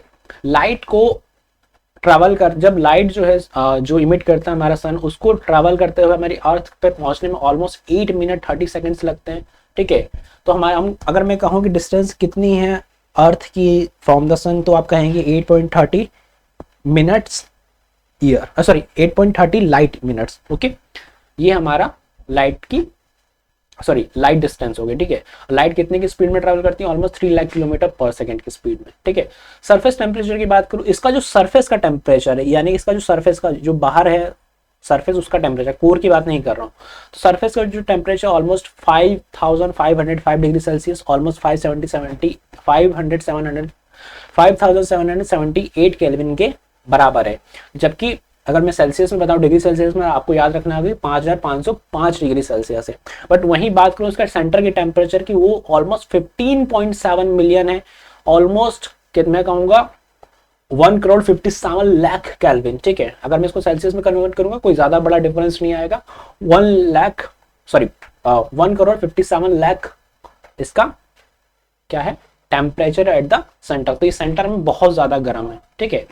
Size की बात करूं तो हमारी जो अर्थ है वैसी 1.3 मिलियन अर्थ, ऑलमोस्ट 13 लाख, ऑलमोस्ट 13 लाख अर्थ इसके अंदर आ जाएंगी, इसके मास को कैप्चर, मतलब इसके एरिया को कैप्चर करने के लिए। तो सन हमारा इतना बड़ा है कि इसके अंदर 13 लाख पृथ्वी समा सकती है, ओके। तो आपको इसके साइज का भी अंदाजा लग चुका होगा, ओके। बात करते हैं हमारे सबसे फर्स्ट प्लैनेट जो कि है मरकरी, ठीक है। मरकरी सबसे क्लोजेस्ट प्लैनेट है, ठीक है, टू द सन। सन के सबसे जो पास जो प्लैनेट है वो हमारा है मरकरी। ये बहुत ज्यादा गर्म है क्योंकि ये सन के पास है। ध्यान रखना, बहुत ज्यादा गर्म है, सबसे ज्यादा गर्म नहीं है। अब इसका कारण क्या मैं आपको आगे बताऊंगा, लेकिन आपको ध्यान रखना है, ठीक है। सबसे क्लोजेस्ट प्लैनेट हो गया हमारा मरकरी, जो कि बहुत ज्यादा गर्म है। सबसे छोटा प्लैनेट है हमारे सोलर सिस्टम का, smallest planet in the solar system. ये इंपॉर्टेंट बात है, आपको सारी चीजें याद रखनी है। इसका जो डायमीटर है ऑलमोस्ट 4900 किलोमीटर का है, यानी कि यहां से लेकर यहां तक की जो डिस्टेंस है वो कितनी है हमारी 4900 किलोमीटर। ठीक है, फास्टेस्ट प्लैनेट है on the basis of revolution. ये जो है अपना रिवोल्यूशन ओनली 88 डेज में कंप्लीट कर लेता है। ठीक है, जैसे हमारी अर्थ को 365 डेज लगते हैं, वैसे ही इस प्लैनेट को ओनली 88 डेज लगते हैं एक रिवोल्यूशन को कंप्लीट करता है। ठीक है, और इसकी जो स्पीड है रिवोल्यूशन की वो है ऑलमोस्ट 1,72,500 किलोमीटर्स पर आवर। ठीक है, ये इसकी स्पीड है, ऑर्बिटिंग स्पीड। इसके पास कोई मून नहीं है। ठीक है, इसके पास कोई मून नहीं है, कोई पानी भी नहीं है। ठीक है, यहाँ कोई पानी भी नहीं है, और इसके पास कोई बहुत मेजर गैसेस नहीं है। थोड़ी कुछ अमाउंट में आपको nitrogen, hydrogen, oxygen, carbon dioxide देखने को मिल सकती है, बट ये बहुत कम है, ट्रेसेस मिलते हैं खाली आपको। ठीक है, तो ना तो इसके पास मून है, ना इसके पास पानी है, और ना ही इसके पास ज्यादा गैसेस है। ठीक है, तो ये होगी बात किसकी, मरकरी की। ये सारी इंपॉर्टेंट चीजें थी जो आपको पता होनी चाहिए। नेक्स्ट हम बात करने वाले हैं, वो है हमारा वीनस प्लैनेट। ठीक है, वीनस हमारा सेकंड नंबर का प्लैनेट है फ्रॉम द सन, और ये नियरेस्ट प्लैनेटरी नेबोर है। ठीक है, अर्थ का ये क्या है, पड़ोसी है। सबसे पास जो है वो कौन है, हमारा वीनस है, और ये सबसे ज्यादा ब्राइटेस्ट है, ब्राइटेस्ट प्लैनेट है नाइट स्काई में। सबसे ज्यादा चमकदार प्लैनेट है वो हमारा वीनस ही है। ठीक है, सबसे ज्यादा जो गर्म प्लैनेट है वो भी हमारा वीनस है। ठीक है, इसका जो surface temperature almost 478 degree Celsius है। इसका जो सरफेस का टेम्परेचर है वो ऑलमोस्ट 500 डिग्री सेल्सियस के बराबर, मतलब 478 डिग्री सेल्सियस है। अब आप कहेंगे सर कि मरकरी को सबसे हॉट होना चाहिए था, बट वीनस क्यों है? देखो, मरकरी के पास कोई गैस प्रेजेंट नहीं है, बट वीनस के पास भर भर अमाउंट में कार्बन डाइऑक्साइड प्रेजेंट है। ठीक है, भर भर अमाउंट में कार्बन डाइऑक्साइड प्रेजेंट है, तो क्या होता है उससे वो गैस को ट्रैप करके रख सकता है, हीट को क्या करता है, ट्रैप करके रख सकता है। इसलिए उसका जो टेम्परेचर है वो बहुत ज्यादा है, और जो मरकरी है उसके पास गैस नहीं है, इसी कारण से वो उतना ज्यादा गर्म नहीं है एज कंपेयर टू वीनस। ठीक है, वो भी गर्म है, बट कंपेयर टू वीनस वो कम गर्म है। सबसे ज्यादा जो हॉटेस्ट प्लैनेट है वो हमारा वीनस ही है। ठीक है, इसके पास भी कोई मून नहीं है,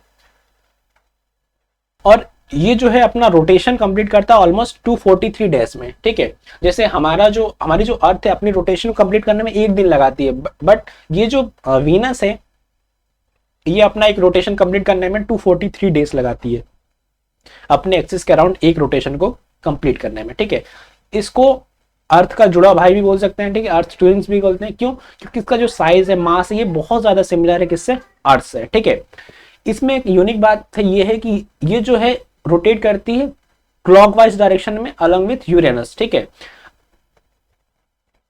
इसमें क्या यूनिक बात है कि ये जो रोटेशन है ये क्लॉकवाइज है। जैसे मान लो कोई भी प्लैनेट है वो किस डायरेक्शन में रोटेट करता है। मैं रोटेशन की बात कर रहा हूं, नॉट रिवोल्यूशन की, ध्यान रखना है। मैं अर्थ जो है अपना एक राउंड कितने में कंप्लीट करता है, नॉट सन के राउंड कितना टाइम लगाता है उसकी बात नहीं कर रहा हूं, मैं रोटेशन की बात कर रहा हूं, ध्यान रखना। तो जो वीनस है वो क्लॉकवाइज, घड़ी की जो डायरेक्शन होती है, जो घड़ी की सुई की डायरेक्शन होती है उसके डायरेक्शन में, यानी कुछ इस डायरेक्शन में मूवमेंट शो करता है, इस डायरेक्शन में मूवमेंट शो करता है। ठीक है, इस डायरेक्शन में मूवमेंट शो करता है। ये अपोजिट है अर्थ के। ठीक है, और ये सिमिलर है किसके, यूरेनस के। ठीक है, ये सिमिलर है यूरेनस के। तो ओनली हमारे सोलर सिस्टम में दो ही प्लैनेट है जो कि क्लॉकवाइज रोटेशन करते हैं। फर्स्ट हमारा वीनस है और सेकंड हमारा यूरेनस है, जो कि हमारा सेकंड लास्ट प्लैनेट है। इसको हम इवनिंग स्टार और मॉर्निंग स्टार कहते हैं। क्यों? क्योंकि ये बहुत ज्यादा ब्राइटेस्ट है, और दिन के समय और सनराइज के बाद हमें ये देखने को मिलता है। ठीक है, इसकी जो चमक हमें देखने को मिलती है सुबह के टाइम में, जब सूरज नहीं उगा रहता है, और जब सूरज डूब जाता है उस टाइम पे हमें ये देखने, इसकी जो लाइट है ये हमें देखने को मिलता है। ठीक है, सो इसको हम मॉर्निंग स्टार और इवनिंग स्टार भी कहते हैं। क्लियर? अब बात आती है हमारे प्यारे अर्थ की। तो अर्थ जो है हमारा थर्ड प्लैनेट है फ्रॉम द सन। ठीक है, ये एक सिंगल प्लैनेट है जिसपे अभी लाइफ एग्जिस्ट करती है। ठीक है, जिसके पास प्लीजेंट एटमॉस्फेयर है, जिसमें जो है लाइफ एग्जिस्ट कर सकती है। ठीक है, इसके अलावा भी ऐसा कोई भी प्लैनेट नहीं है जिसपे हम रह सकते हैं। ठीक है, इसका पोलर डायमीटर है ऑलमोस्ट 12,714, यानी कि इस पोल से लेकर इस पोल तक का जो डायमीटर दिया गया है वो दिया गया कितना, 12,714 और इक्वेटोरियल डायमीटर ऑलमोस्ट ये वाला जो डायमीटर है ये बराबर हमारा 12,756 किलोमीटर। ठीक है, तो अर्थ आप कह सकते हैं थोड़ी सी चपटी है। ओके, ये जो है अर्थ के अराउंड चक्कर लगाती है ऑलमोस्ट कितने की स्पीड में, 30 किलोमीटर पर सेकंड, यानी कि एक सेकंड में 30 किलोमीटर की डिस्टेंस को कवर करती है। ठीक है, डिस्टेंस फ्रॉम द सन की बात करो तो ऑलमोस्ट 1 एस्ट्रोनॉमिकल यानी कि 150 मिलियन किलोमीटर दूर है। इसको हम ब्लू प्लैनेट भी बोलते हैं या फिर वाटरी प्लैनेट भी बोलते हैं। क्यों बोलते हैं, क्योंकि ये ब्लू कलर की दिखाई देती है। क्यों दिखाई देती है, क्योंकि इसका जो 3/4 पार्ट है वो किससे कवर है, वाटर से कवर्ड है, वाटर है इस पे, इसलिए हमें कैसा दिखता है, ब्लू दिखता है। ठीक है, हमारी अर्थ के पास एक ही नेचुरल सैटेलाइट है जिसको हम क्या बोलते हैं, मून बोलते हैं। क्या बोलते हैं, मून बोलते हैं। ओके, सैटेलाइट आपको पता होनी चाहिए क्या होती है, जो कि प्लैनेट के अराउंड रिवोल्यूशन करती है, उसको हम क्या बोलते हैं, सैटेलाइट बोलते हैं। तो हमारी जो मून है वो हम किसके अराउंड चक्कर काटती है, हमारे अर्थ के। तो अर्थ मून क्या हो गई, एक सैटेलाइट हो गई हमारी अर्थ के लिए। ओके, एक्सिस ऑफ रोटेशन की बात करूँ तो ये थोड़ा टिल्टेड है, यानी कि हमारी जो अर्थ है कुछ इसका जो एक्सिस है ये सीधा नहीं है। ठीक है, इसका एक्सिस कैसा है, थोड़ा सा टिल्टेड है। ठीक है, थोड़ा सा टिल्टेड, कितना टिल्टेड है, 23.5 डिग्री सेल्सियस, 5 डिग्री। ठीक है, 23.5 डिग्री, जिससे क्या होता है, सीजनल चेंजेस हमें देखने को मिलता है, गर्मी, ठंडी, बरसाती जो मौसम हमें देखने को मिलते हैं इस टिल्टनेस की वजह से ही दिखने को मिलता है। नहीं तो अगर ये हमारा जो एक्सिस ऑफ रोटेशन अगर ये 0 डिग्री पे होता है, यानी एकदम स्ट्रेट होता, तो हमें कोई सीजनल चेंजेस देखने को नहीं मिलते। अगर मान लो किसी जगह पे खाली ठंड पड़ रही है तो उस पर ठंड ही पड़ती रहती है, अगर कहीं गर्मी होती है तो वहां पे गर्मी ही रहती है। ठीक है, सीजनल चेंजेस हमें देखने को नहीं मिलते। ओके, अब ये जो हमारा प्लेन है, इस प्लेन को हमने बोला क्या है, इक्विलैटरल प्लेन। ठीक है, अर्थ जो है ऑलमोस्ट इतना टिल्टेड है। ठीक है, इतनी टिल्टेड है, कितना, 23.5 डिग्री। ठीक है, और ये जो एंगल होता है ये कितना होता है, 90 डिग्री का होता है। आपको मालूम है ये यहाँ सेंटर पे एंगल कितना है, 90 डिग्री का एंगल है। अब ये 90 डिग्री में कितना हो गया, 23.5 डिग्री। ठीक है, टिल्टेड है, और जो ऑर्बिट है इसका रिवोल्यूशन का कुछ इस तरीके का एक ऑर्बिट होगा हमारा। ठीक है, एक सर्कुलर ऑर्बिट, एक इलिप्टिकल ऑर्बिट प्रेजेंट है। ठीक है, जिसपे क्या है, हमारी जो अर्थ है वो क्या कर रही है, अर्थ जो हमारी रिवोल्यूशन कर रही है। ठीक है, तो इस ऑर्बिट में और इस ऑर्बिट में कितना डिफरेंस आ रहा है, वो डिफरेंस आ रहा है ऑलमोस्ट 66.5 डिग्री। ठीक है, तो हॉरिजॉन्टल प्लेन यानी कि जो इक्विलैटरल प्लेन यानी कि जो हॉरिजॉन्टल ये जो प्लेन है, ठीक है, और ऑर्बिटल प्लेन के बीच में जो इंक्लिनेशन एंगल बन रहा है वो कितना है हमारा, 66.5 डिग्री। ठीक है, यानी कि अर्थ का जो पाथ है वो सन से 66.5 डिग्री टिल्टेड है। कितना डिग्री टिल्टेड है, 66.5 डिग्री। ये हमने किसके बीच में देखा है, हमने इक्विलैटरल प्लेन और ऑर्बिटल प्लेन। ठीक है, याद रखना इसके एक्सिस के बीच में नहीं देखा, एक्सिस ऑफ रोटेशन के बीच में नहीं देखा है, ध्यान रखना दोनों चीजें अलग हैं। हमने किस चीज के बीच में देखा है, अगर हम एक्सिस ऑफ रोटेशन की बात करें तो 23.5 डिग्री ही है। ओके, नेक्स्ट बात करते हैं, थोड़ी मून के बारे में बात की जाती है कि अर्थ के पास एक ही सैटेलाइट है जो कि क्या है, मून है। एक ही मैं कहूंगा नेचुरल सैटेलाइट है, एक ही नेचुरल सैटेलाइट है, ध्यान रखना, जो कि हमने नहीं बनाई है, नेचुरली है। ठीक है, ये ऑलमोस्ट 27 डेज लगाती है, 8 घंटे लगाती है एक चक्कर को कंप्लीट करने में। ठीक है, एक रिवोल्यूशन को कंप्लीट करने के लिए, ध्यान रखेंगे रिवोल्यूशन कंप्लीट करने में कितना टाइम लगाती है, 27.8 डिग्री, यानी कि अर्थ के अराउंड एक चक्कर कंप्लीट हो जाता है इसका 27 डेज 8 आवर्स में। ठीक है, अर्थ मून के पास कोई एटमॉस्फेयर नहीं है और इसकी जो डिस्टेंस है ऑलमोस्ट 3,84,000 किलोमीटर है, और साइज में बात करूं तो ये 1/4 ऑफ द अर्थ है, यानी कि अर्थ के 1/4 के बराबर है। ठीक है, अब जो मून है वो अपनी साइकिल ऑलमोस्ट कितने डेज में कंप्लीट कर रहा है, 28 डेज में, और इसके बीच में क्या हमें 2 मून देखने को मिलते हैं, एक न्यू मून देखने को मिलता है और एक फुल मून देखने को मिलता है। अगर मैं हिंदी में बताऊं तो आपको पता है कि हमें 2 ऐसे दिन देखने को मिलते हैं, एक दिन हमें पूरा चांद दिखाई देता और एक दिन हमें चांद दिखाई नहीं देता। तो जिस दिन हमें पूरा चांद दिखाई देता है यानी कि पूर्णिमा के दिन, उस दिन को हम बोलते हैं फुल मून, और जिस दिन हमें चांद दिखाई नहीं देता यानी कि अमावस के दिन, तो उस दिन को हम बोलते हैं न्यू मून। ठीक है, और ये 15 डेज के 2 पार्ट में दिखाई देती है। ठीक है, सबसे पहले अगर न्यू मून है तो न्यू मून धीरे धीरे आपको दिखना हुआ दिखाई देगा, उसका कुछ हिस्सा दिखाई देगा, फिर आपको क्या दिखाई देगा, फुल मून दिखाएगा। जब फुल मून दिख जाएगा उसके बाद वो फिर गायब होना स्टार्ट करेगा और फिर आपको एक नया मून दिखाई देगा। तो इस तरीके से कंप्लीट साइकिल चलती है 29 डेज की, जिसमें 15 डेज में आपको एक बार फुल मून एक बार न्यू मून दिखाई देता है। ठीक है, Neil Armstrong was the first human जिसने चांद पे पहली बार कदम रखा था 20 जुलाई 1969 में। ठीक है, लूनार लिबरेशन यानी कि allow us to see 59% of the moon surface despite one side always facing earth. Lunar revolution की वजह से क्या होता है, हम 59% ऑफ द सरफेस देख सकते हैं मून से, जबकि जो अर्थ मून का साइड है हमेशा एक साइड जो रहता है अर्थ की तरफ फेस करता है, उसके बावजूद हम उसका 59% ऑफ द सरफेस हम देख सकते हैं। ठीक है, तो ये कहा है। ठीक है, अर्थ की और मून के बारे में बात करें तो नोटेबल फीचर है ocean of storm, sea of tranquillity, sea of shower and rains. अब बात करें ओशन ऑफ स्टॉर्म की बात करें तो देखो चांद का ऐसा एरिया जिसपे आपको एक भी एविडेंस नहीं दिखता पानी का, यानी कि आपको वहां पे पानी दिखाई ही नहीं देता। देखो चांद पे पानी है, प्रेजेंट है, और ये कौन बताता है हमें, इसकी स्टडी किसने की थी, इसकी जो डिस्कवरी की थी वो की थी इंडिया ने ही। ठीक है, तो ओशियन ऑफ स्टॉर्म एक ऐसा एरिया जहां पे आपको पानी का कोई भी एविडेंस नहीं दिखाई देता है। ठीक है, सी ऑफ ट्रांसक्विलिटी क्या है, एक ऐसा एरिया जहां पे बहुत ज्यादा शांत है और बहुत ज्यादा डार्क है, बहुत ज्यादा डार्क एरिया है। ठीक है, उस डार्क एरिया को बोला हमने सी ऑफ ट्रांसक्विलिटी। ठीक है, ये बहुत ज्यादा स्मूथ है, स्मूथ रीजन है। ये फेमस क्यों है, क्योंकि जो अपोलो 11 मिशन था वो 1969 पे यहीं पे लैंड हुआ था।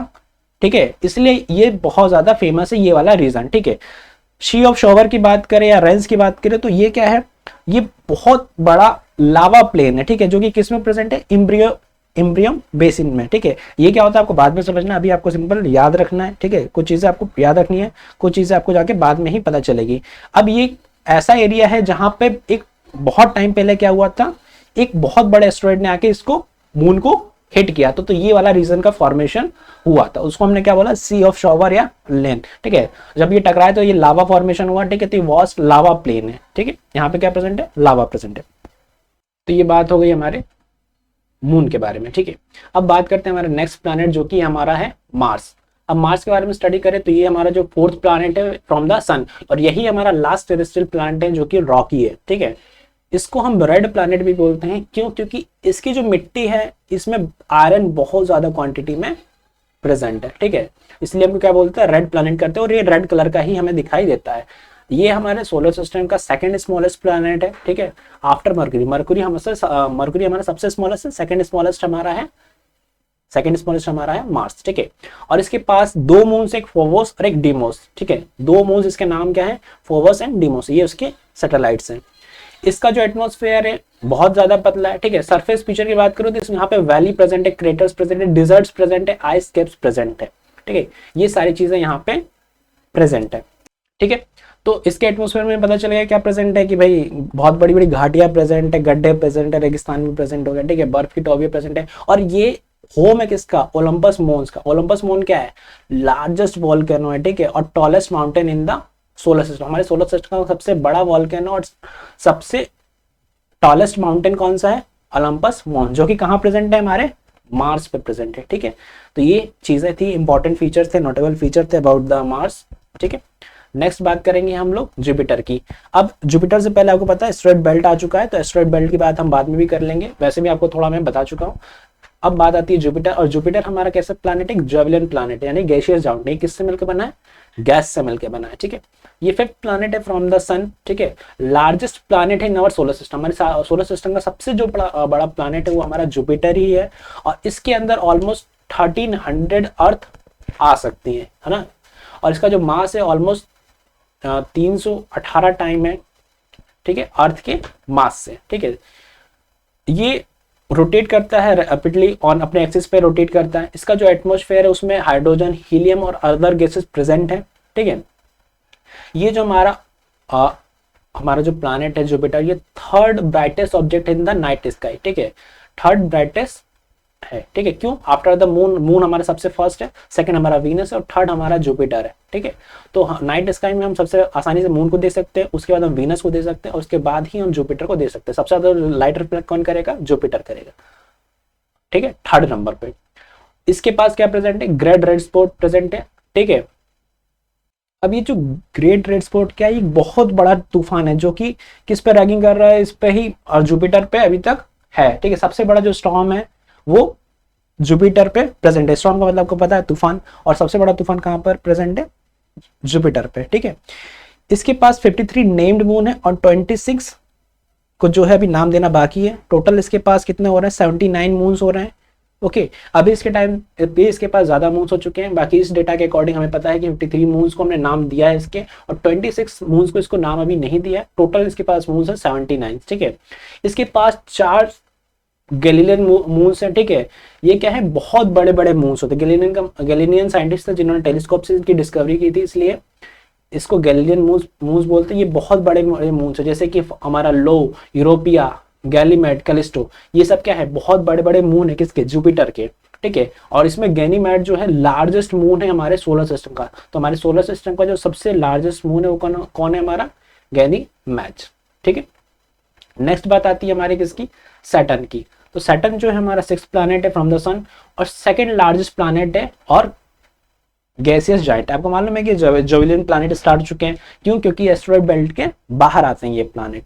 6th प्लैनेट आपको पता है सेकंड लार्जेस्ट है आफ्टर द जुपिटर, ओके। ये इसकी ब्राइटनेस के लिए इसको जाना जाता है, और इसके पास जो मेन जो इसका फीचर है वो है इसके पास कंसंट्रिक रिंग, जो कि किस चीज की बनी है, वो रॉक्स की बनी है और आइस की मिलके बनी हुई है। किस चीज से मिलके बनी है, रॉक्स और आइस। यानी कि जो सैटर्न के अराउंड आपको रिंग देखने को मिल रही है ना, ये रिंग है किससे मिलके बनी है, रॉक से और आइस से। ये जो प्लैनेट है लेस डेंस है वाटर से, अगर इसको आप पानी में डाल देंगे तो पानी में तैरना स्टार्ट कर लेगा, ठीक है। इसकी डेंसिटी कम है, और इसके पास कितने मून्स है, 83 मून्स है, जिसमें 53 को हम नाम दे चुके हैं और 29 को अभी नाम देना बाकी है। और इसका जो सबसे लार्जेस्ट मून है उसका नाम है टाइटन। क्या नाम है, टाइटन, ठीक है। It has cloud and dense atmosphere of nitrogen and methane. यानी कि टाइटन के पास क्या है, क्लाउड्स है और डेंस एटमॉस्फेयर है नाइट्रोजन और मीथेन का, ओके। और टाइटन ही हमारा एक इकलौता मून है जिसके पास क्या प्रेजेंट है, क्लाउड्स प्रेजेंट है और डेंस एटमॉस्फेयर प्रेजेंट, जो कि किसका बना है, नाइट्रोजन और मीथेन का। बाकी किसी भी मून के पास एटमॉस्फेयर प्रेजेंट नहीं है, इसलिए टाइटन थोड़ा यूनिक है, ओके। नेक्स्ट हमारे प्लैनेट की बात आती है यूरेनस, जो कि हमारा 7th प्लैनेट है फ्रॉम द सन, और 3rd लार्जेस्ट है इन द रेडियस। रेडियस मतलब क्या होता है, मान लो इस सर्कल इस सेंटर से ये जो डिस्टेंस होती है वो हमारी डिस्टेंस होती है, उस डिस्टेंस को बोलते हैं रेडियस। तो इसकी जो 3rd लार्जेस्ट रेडियस होती है, और ये 4th लार्जेस्ट प्लैनेट है on the basis of mass, ठीक है। ये थोड़ा सा ग्रीनिश टाइप का दिखता है, क्यों, क्योंकि इस पे क्या प्रेजेंट है, मीथेन प्रेजेंट है। क्या प्रेजेंट है, मीथेन, इसके एटमॉस्फेयर में मीथेन प्रेजेंट है। और इस प्लैनेट को डिस्कवर किया था विलियम हर्शेल ने इन 1781 में, और इसको उन्होंने टेलीस्कोप से ढूंढा था, इसलिए इसको नाम क्या दिया था उन्होंने, आइस जाइंट। क्यों, क्योंकि दूर से थोड़ा सा आइस के जैसा ही दिख रहा था, ठीक है, नीले कलर का दिख रहा होगा उनको, ठीक है। इसके पास कोल्डेस्ट प्लेनेटरी एटमॉस्फेयर है, ठीक है, in the solar system, uniquely rotate clockwise, ठीक है। जैसे कि वीनस रोटेट करता था, जैसे सारे प्लैनेट इस डायरेक्शन में रोटेट करते हैं, बट एक इस डायरेक्शन रोटेट कर रहा है घड़ी की डायरेक्शन में, ठीक है, क्लॉकवाइज डायरेक्शन में, जैसे कि वीनस करता है। तो ये थोड़ा सा यूनिक है। इसके पास 27 मून्स है, ठीक है, जिसमें से मिरांडा, एरियल और अम्ब्रियल, ठीक है, ये इसके जो नोटेबल मून्स है, ठीक है। और इसमें जो टाइटेनिया है वो सबसे लार्जेस्ट मून है हमारा, ठीक है। टाइटेनिया क्या है, हमारा लार्जेस्ट मून है। बाकी ये सारे फेमस मून है, मिरांडा, एरियल और अम्ब्रियल, और टाइटेनिया इसका सबसे बड़ा मून है, बिगेस्ट मून है, ओके। तो ये कुछ फीचर्स थे यूरेनस के। नेपच्यून की बात करें तो ये 8th प्लैनेट है फ्रॉम द सन। सबसे दूर जो प्लैनेट है हमारे सिस्टम, सोलर सिस्टम में, वो नेपच्यून ही है। इसको भी आइस जाइंट बोलते हैं, क्यों, क्योंकि इनकी जो डिस्टेंस है वो सन से बहुत ज्यादा दूर है, तो इसलिए ये क्या है, थोड़े से बर्फीले, इनका जो एटमॉस्फेयर है वो ज्यादा कोल्ड है, ठीक है। एटमॉस्फेयर में जो गैस प्रेजेंट है, कौन सी गैस प्रेजेंट है, हाइड्रोजन और हीलियम प्रेजेंट है, ठीक है। ये थोड़ा सा ब्लूइश दिखता है, इससे पहले जो था वो हमारा ग्रीनिश दिख रहा था, ठीक है। इसके पास क्या प्रेजेंट है, स्ट्रॉन्ग विंड्स प्रेजेंट है, ठीक है। और ये 4th लार्जेस्ट और 3rd मोस्ट मेसिव प्लैनेट है, ठीक है, 4th लार्जेस्ट प्लैनेट, ठीक है। और इसको डिस्कवर किसने किया था, जोहान गैले ने और अर्बन ले वेरियर ने। कब डिस्कवर किया था, 1846 में, ठीक है। और इसको कैसे फाइंड किया था, मैथमेटिकल प्रेडिक्शन से, ठीक है, मैथमेटिकली प्रिडिक्ट करके इसको डिस्कवर किया गया था। इसके पास कितने मून्स है, 14 मून्स है, जिसमें से टाइट्रोन इसका लार्जेस्ट और सबसे ज्यादा जो ध्यान दिया जाता है वो मून है हमारा टाइट्रोन, ठीक है, जो कि इसका लार्जेस्ट मून है, ठीक है। और टोटल मून्स कितने हैं इसके पास, 14th मून है, ठीक है, 14 मून है, ओके। नेक्स्ट अब आता है डॉर्फ प्लैनेट, ठीक है। अब डॉर्फ प्लैनेट क्या होते हैं, डॉर्फ प्लैनेट जनरली जो स्मॉल प्लैनेट होते हैं और कॉल्ड सेलेस्टियल बॉडी होती है बियॉन्ड नेपच्यून। अब नेपच्यून के बाद हमारा जो प्लैनेट आता है जिसके बारे में आपने सुना भी होगी, प्लूटो हमारा एक डॉर्फ प्लैनेट है, ठीक है। क्यों डॉर्फ बोलते हैं? ऐसे प्लैनेट जो कि अपना पाथ जो है अपने पाथ को फॉलो नहीं करते, अपने पाथ जो पाथ है उनका फिक्स पाथ उसको फॉलो नहीं करेंगे, वो दूसरे के पाथ को डिस्टर्ब करते हैं, ठीक है, वो दूसरे के पाथ में चले जाते हैं। ऐसे प्लैनेट को हम बोलते हैं डॉर्फ प्लैनेट, ठीक है, जिसमें इंक्लूड करते हैं प्लूटो, साइरस, एरेस, मैकमैक और हेमिया। ये जो प्लैनेट हैं ये एक दूसरे के, ठीक है, या फिर किसी दूसरे के ऑर्बिट में रिवोल्यूशन लगाना स्टार्ट कर देते हैं। तो बार बार अपना ये जो रिवोल्यूशन का जो पाथ है वो चेंज करते हैं, इस कारण से इन सबको क्या बोला गया है? डॉर्फ प्लैनेट, ठीक है। मेन रीजन क्या है कि ये जो अपना पाथ है वो चेंज करते हैं। ओके, अब बात आती है एस्टेरॉइड की। देखो एस्टेरॉइड क्या है? अभी जितने भी रॉकी पार्टिकल्स थे उनको हमने बोला था प्लैनेट, बट अब स्मॉल रॉकी ऑब्जेक्ट्स जो रहेंगे, ठीक है, जो कि अर्थ के अराउंड रिवॉल्व करते हैं, उनको हम बोलते हैं एस्टेरॉइड, ठीक, क्या बोलते हैं? एस्टेरॉइड बोलते हैं, ठीक है। प्राइमरीली जो फाउंड होते हैं वो एस्टेरॉइड बेल्ट में फाउंड होते हैं। एस्टेरॉइड बेल्ट कहाँ प्रेजेंट है? हमारी मार्स और जुपिटर के बीच में प्रेजेंट है, ठीक है।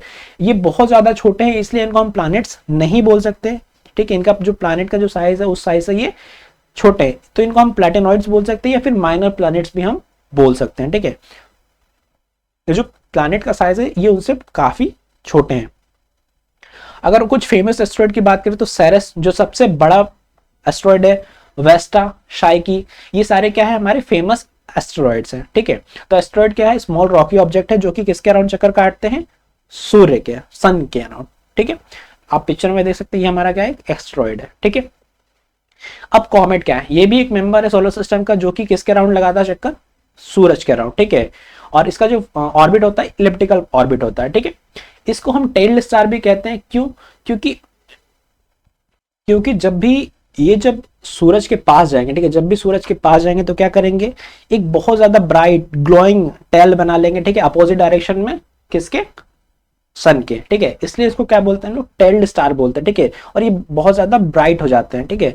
किस चीज के बने होते हैं? रॉकी मटेरियल के बने होते हैं, रॉकी मटेरियल कंपाउंड। और किससे सराउंडेड होते हैं? फ्रोजन गैसेस से, ठीक है। फ्रोजन गैसेस से ये सराउंडेड होते हैं। जैसे ही अप्रोच करते हैं सन को, इनके पास टेल आ जाती है, ठीक है, जो कि दूर जाती है। मान लो ये हमारा सूरज और यहाँ पे कोई कॉमेट है तो इसकी टेल इस डायरेक्शन में होगी, ठीक है। तो इस डायरेक्शन में टेल बना लेते हैं और ये विजिबल हो जाते हैं, ठीक है। हेले कॉमेट जो था वो मोस्ट फेमस कॉमेट था जो कि हर 76 ईयर्स में हमें दिखाई देता है। लास्टली हमें दिखाई दिया था 1896 में और नेक्स्ट हमें दिखाई देगा 2061 में। ये कॉमेट्स हमें टाइम पे दिखाई देते हैं, ओके, और फिर डिसअपेयर भी होते हैं। मिथ है इसके साथ ये है कि जब भी कॉमेट्स आते हैं तो डिजास्टर आता है, ओके, बट ये सिर्फ माना गया है, साइंटिफिकली प्रूवन नहीं है कि जब भी कॉमेट्स आएंगे ये डिजास्टर लाएंगे, बट हम ऐसा मान के चलते हैं, ठीक है। तो ये सुपरस्टिशन है। अब नेक्स्ट जो बात आती है वो आती है मेटियोर और मेटेरॉइड की, ठीक है। देखो मेटियोर को हम जनरली बोलते हैं शूटिंग स्टार। क्या बोलते हैं? Shooting star. ये क्या है? स्मॉल रॉकी पार्टिकल है, ठीक है। जैसे मान लो दो एस्टेरॉइड टकरा गए, ठीक है, और उनके टकराने से क्या हुआ? उनके टुकड़े टुकड़े हो गए, तो उसमें क्या बना? और छोटे स्मॉल रॉकी मटेरियल्स बन गए। अब ये जो रॉकी मटेरियल्स है किसके तरफ आने लगे? अर्थ की तरफ आने लगे। तो अर्थ की तरफ जब भी आएंगे और अर्थ के एटमॉस्फेयर में जब भी इंटर करेंगे तो इनको हम क्या बोलते हैं? इनको हम बोलते हैं मेटियोर। क्या बोलते हैं? मेटियोर, ठीक है। इनको हमने क्या बोला? मेटियोर बोला। अब इन्हें पता है कि जो अर्थ का एटमॉस्फेयर है स्पेस के अकॉर्डिंग तो डेंस है, ठीक है, स्पेस में तो कोई एटमॉस्फेयर ही नहीं होता। तो अर्थ के जब भी एटमॉस्फेयर में आएंगे तो इनको क्या फील होगा? फ्रिक्शन फील होगा, ठीक है, फ्रिक्शन फील होगा। तो जिससे क्या होगा? ये ज्यादा फ्रिक्शन होने की वजह से क्या होगा? ये बर्निंग स्टार्ट कर देते हैं, ठीक है। तो जैसे ही अर्थ के एटमॉस्फेयर में आएंगे बर्न करना स्टार्ट कर लेंगे, ठीक है, बर्न करना स्टार्ट कर देंगे। इसलिए इनको क्या बोलते हैं? हम शूटिंग स्टार भी बोलते हैं। क्या बोलते हैं? Shooting star. और जैसे ही कुछ, देखो अर्थ का एटमॉस्फेयर है, ये अर्थ के एटमॉस्फेयर में आया, क्रॉस करके निकल गए, तो उन्हें हमने बोल दिया मेटियोर, शूटिंग स्टार। बट कुछ ऐसे मेटियोर भी होते हैं जो कि अर्थ के एटमॉस्फेयर को क्रॉस करके हमारे अर्थ के सरफेस पे जाते हैं, ठीक है, लैंड हो जाते हैं अर्थ के सरफेस पे, तो उनको हम बोलते हैं मेटियोराइट, ठीक है, मेटियोराइट, ठीक है। सो मेटियोराइट एक वैल्यूएबल चीजें हैं साइंटिफिक रिसर्च के लिए ऑन द, अगर आपको सोलर सिस्टम में रिसर्च करना है, ठीक है, तो मेटियोर एक वैल्यूएबल रिसर्च सोर्स हो सकता है। Notable event, A meteor fail in Mahadeva village in Bihar, India on 22 जुलाई 2019, ठीक है। तो हमें एक बार शूटिंग स्टार देखने को मिला था बिहार में महादेवा विलेज में, ठीक है। कब देखने को मिला था? 22 जुलाई 2019 19 को, ठीक है। तो एक इवेंट भी था, डिटेल के वैल्यू आपको बता दिया। अब नेक्स्ट बात आती है आर्टिफिशियल सैटेलाइट्स की। देखो सैटेलाइट्स मैंने आपको बता दिया कि वो ऑब्जेक्ट्स, वो बॉडीज होती हैं जो कि रिवॉल्व करती हैं किसके अराउंड, प्लैनेट्स के अराउंड, ठीक है। तो उन्हें हमें क्या बोला, हमने उसे सैटेलाइट बोला। तो जैसे हमारे अर्थ के पास मून एक सैटेलाइट है जो कि नेचुरली है, ठीक है, वैसे ही मेन मेड आर्टिफिशियल मतलब के ह्यूमन के द्वारा बनाया गया, मेन मेड द्वारा है ना। तो ऐसे मेन मेड सैटेलाइट जो कि अर्थ से लॉन्च किए गए उन्हें हमने बोला है आर्टिफिशियल सैटेलाइट, जो कि किसी प्लैनेट्स के चक्कर काटते हैं, हाँ, चाहे हमारे अर्थ के चक्कर काटे, ठीक है। ये किसके चक्कर काटते हैं, revolve around the earth closure then the moon. देखो मून से पास होते हैं लेकिन किसका चक्कर काटते हैं, जैसे मून हमारा अर्थ का चक्कर काटता है वैसे ही ये जो सैटेलाइट्स है ये भी अर्थ का चक्कर काटते हैं, या फिर किसी दूसरे प्लैनेट पे अगर इसको हमने भेजा गया तो दूसरे प्लैनेट का ये चक्कर काटना स्टार्ट कर देंगे। जो फर्स्ट इंडियन सैटेलाइट था उसका नाम था आर्यभट्ट, ये आपको याद रखना है। और भी उसके बाद बहुत सारे सैटेलाइट्स हमने भेजे हैं, जैसे INSAT, IRAS, कल्पना 1, एडुसेट, ठीक है। इसके अलावा भी बहुत सारे सैटेलाइट्स हमने भेजे हुए हैं, ठीक है। इनका काम क्या होता है, वेदर फॉरकास्टिंग की, मौसम कैसा होगा, ठीक है। Transmitting TV and radio signals, TV और रेडियो के जो सिग्नल्स होते हैं इसके थ्रू ही ट्रांसफर होते हैं। टेलीकम्युनिकेशन, रिमोट सेंसिंग, इन सब चीजों के लिए आर्टिफिशियल सैटेलाइट्स यूज होते हैं, ठीक है। सैटेलाइट की जो वेलोसिटी होती है यानी जो स्पीड होती है, circular satellite velocity need to orbit earth in 8 kilometre per second, ठीक है। अर्थ के चक्कर काटने के लिए, इनको जो ऑर्बिट में चक्कर रहने के लिए इनकी जो वेलोसिटी होनी चाहिए वो कितनी होती है, 8 किलोमीटर पर सेकेंड, यानी कि ये 8 किलोमीटर पर सेकेंड की स्पीड से क्या करते हैं, अर्थ का ऑर्बिट करते हैं, रिवोल्यूशन करते हैं, ठीक है। और इनके पास जो स्केप वेलोसिटी होती है वो कितनी होती है, 11 किलोमीटर पर सेकेंड। अब स्केप स्पीड क्या होती है, जैसे मान लो हमने क्या किया, किसी सैटेलाइट को हमने लॉन्च किया तो उसको अर्थ के एटमॉस्फेयर से बाहर जाना है, तो अर्थ के एटमॉस्फेयर से बाहर जाने के लिए उसको एक मिनिमम स्पीड चाहिए होगी। वो जो मिनिमम स्पीड है वो है हमारी 11 किलोमीटर पर सेकेंड, ठीक है। इतनी स्पीड से अगर कोई ऑब्जेक्ट जाएगा तो हमारे एटमॉस्फेयर को क्रॉस करके स्पेस में चला जाएगा, ठीक है। तो ये बात हो गई सैटेलाइट्स की लॉन्चिंग की, ठीक है। कुछ प्रोग्राम है जैसे इंडियन स्पेस प्रोग्राम, जो कि कब स्टार्ट हुआ था, 1962 में, ठीक है। जिसको किसने स्टार्ट किया था, Indian national committee for research and committee for research space research, ठीक है। इसको फॉर्म किया था 1962 में, जो कि आगे जाके क्या बन गई, इसरो आज के टाइम की। इसको 1969 में नाम दिया गया इसरो, ठीक है, इंडियन स्पेस रिसर्च ऑर्गेनाइजेशन, जबकि इसका पुराना जो नाम था वो था Indian national committee for research space research, sorry, ठीक है। तो ये इंडियन स्पेस प्रोग्राम था। फर्स्ट सैटेलाइट जो थी आर्यभट्ट, उसको लॉन्च किया था हमने 1975 में, ठीक है। और इसको हमने जो लॉन्च किया था सोवियत यूनियन के साथ मिलकर लॉन्च किया था। सोवियत यूनियन आप समझ सकते हैं कि रशिया का पूरा संगठन था, ठीक है। तो ये एशियन ग्रुप के साथ हमने मिलकर इसको लॉन्च किया था, ठीक है, एशियन यूरोपियन, ठीक है। तो आर्यभट्ट हमने लॉन्च किया था कितना, 1975 में, ठीक है। Indian launching begin in 1979 with the Rohini series from the Sriharikota. इसके बाद क्या हुआ, हमने 1979 में रोहिणी सीरीज स्टार्ट की, उसके बाद हमने रोहिणी 1A, रोहिणी 1B, रोहिणी 2, रोहिणी 3, ऐसे करके बहुत सारे सैटेलाइट्स को हमने लॉन्च किया। कहाँ से, श्रीहरिकोटा आंध्र प्रदेश से। तो ये थी हमारी आर्टिफिशियल सैटेलाइट, ठीक है। सो यहाँ पे जो है हमारा चैप्टर कंप्लीट होता है, स्टार्स एंड सोलर सिस्टम। जितनी भी सेलेस्टियल बॉडी थी उनका हमने ब्रीफ इंट्रोडक्शन समझ लिया है, ठीक है। जितना हमें जरूरत है उतना हमने पढ़ लिया, और डिटेल में अभी पढ़ने की जरूरत नहीं, अगर आप चाहते हैं तो पढ़ भी सकते हैं, ठीक है। अब बारी आती है क्वेश्चन प्रैक्टिस की। तो सबसे जो फर्स्ट क्वेश्चन आता है वो है कि विच theory explains the origin of the universe. Universe की जो ओरिजिन है उसको कौन हमें बताता है, तो कौन सी थ्योरी एक्सप्लेन करती है बहुत अच्छे तरीके से। स्टडी स्टेट थ्योरी नहीं, नेबुलर हाइपोथेसिस नहीं, टाइडल थ्योरी नहीं। जो सबसे वाइडली एक्सेप्टेड थ्योरी जो है वो है हमारा big bang theory. Option number जो सी है हमारे यहाँ पे करेक्ट हो जाएगा, ठीक है। नेक्स्ट क्वेश्चन है हमारा which galaxy is home to our solar system. हमारे सोलर सिस्टम के लिए सोलर सिस्टम किस गैलेक्सी के अंदर आता है, एंड्रोमेडा, व्हिर्लपूल, मिल्की वे या फिर सोमब्री। तो ऑप्शन नंबर जो बी है मिल्की वे करेक्ट आंसर। हमारी जो गैलेक्सी है उसका नाम मिल्की वे है, हमारा solar system Milky Way galaxy के अंदर आता है, ओके। नेक्स्ट क्वेश्चन है which star is the closest to the Earth. Earth के क्लोजेस्ट कौन सा स्टार है।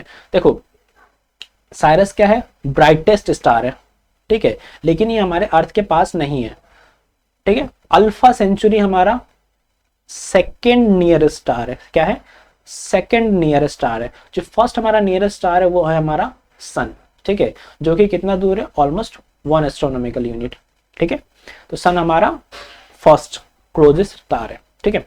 Which of the following is the largest planet in the solar system, हमारे सोलर सिस्टम का सबसे लार्जेस्ट प्लैनेट कौन सा है। तो इसके लिए तो मुझे आपको ऑप्शन देने की भी जरूरत नहीं, आप सीधे सीधे बोल सकते हैं कि जुपिटर आंसर हो जाएगा, ऑप्शन नंबर जो सी है हमारा करेक्ट हो गया। ठीक है, what is the approximate age of the solar system, हमारे सोलर सिस्टम की अप्रोक्सीमेट एज क्या है, हमारे सोलर सिस्टम कितने टाइम पहले बना था। तो उसका जो फॉर्मेशन हुआ था वो हुआ था almost 4.5 billion year ago, option number B जो है हमारा करेक्ट हो जाएगा। ठीक है, ऑप्शन नंबर बी हमारा करेक्ट है। और अगर मैं यूनिवर्स का कहूँ तो आप कहेंगे 13.8 बिलियन ईयर अगो, या फिर आप 14 भी कह सकते हैं।